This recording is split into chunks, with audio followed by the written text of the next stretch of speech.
Hey guys, if you're looking to change your career, this video is brought to you by Dev Mountain Coding Bootcamp. They're focusing on all the latest development technologies to get junior developers in the industry as soon as possible without having to go through the traditional four-year college. They have on-site campuses. Students actually live on campus there. So they have campus assistants and all kinds of other stuff. So make sure you check them out. The link is in the description tab below. Hey guys, what is up with it? So this video, we're talking about the top 5. I only picked 5. Fuck it. I'm looking at the top 5 most popular languages, and then I ranked them as far as like which ones have the highest salary based on Glassdoor.com. So, you know, clearly if Glassdoor.com's data is not legit, then neither is this vlog. But assuming it is, then let's go ahead and get into it.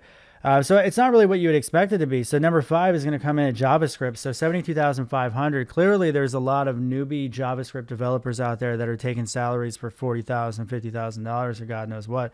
And I think some of that has to do with the fact that JavaScript moves so quickly, very easy to get started with, very, very difficult to master, probably even harder than many other languages. I would even argue over like Python or C#.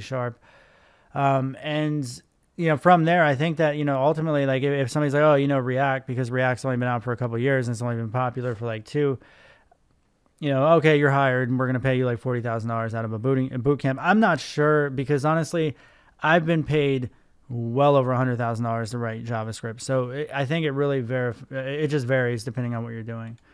Number 4 is going to be PHP. So it comes in at almost $90,000. By the way, these salaries are all United States based. I'm not sure what they're going on, what's going on in the euro or anything like that. I would imagine they're getting paid less. I think United States right now is actually leading in IT salaries right now, even with the, you know, valuation differences with cost of living and the dollar and things like that. So here's PHP, you know, the number one, really the most indie, you know, developer language out there probably. PHP, I know I've shit on it a lot, but like I do recommend PHP for a lot of the freelance developers, anybody that can work really quickly. Laravel is a good product. Obviously, WordPress has served its purpose quite well, and including all the e-commerce shops out there that are running PHP as well. Number 3 is going to be Java at 90,675. So tons of corporate Java developers.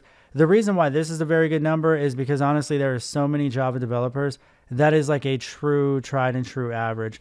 With JavaScript, you're going to have guys making $150,000, $160,000 a year writing JavaScript. I've seen it. I've done it. Then you're going to have guys that are making $50,000 a year writing JavaScript. With Java, you're not going to have a whole lot of guys writing Java for $50,000 unless they're complete idiots. So with Java, pretty much everybody, any senior developer Java guy is going to be making around this figure, if not quite a bit more. But cost of living, you're looking at this figure easily. C# edges out Java just a slight bit. By the way, I have courses on .NET Core, so if you guys are trying to get on the ground early, check out my Udemy courses for ASP.NET Core. I go into everything from dependency injection to using the Razor template engine, static websites, model builders, things like that. So if you guys are trying to get your foot in the door as a web developer in .NET, then check that out. It's brand new. Number 1 is going to be Python, and this is probably not a surprise to a lot of people. Python is a very, very big indie developer language, just like PHP. However, most of the people making this kind of salary with Python are very, very senior developers, and or they are data scientists that have machine learning like skills. So it's, you know, very, very high mathematics, statistics. Just a lot of that goes into that. A lot of those guys have PhDs and or master's degrees. Very few have less than a bachelor's degree. So it's cutting edge right now. Big data, machine learning, artificial intelligence. Python is leading that front. So that's why Python is going to be up here at the highest salary position right now of all programming languages.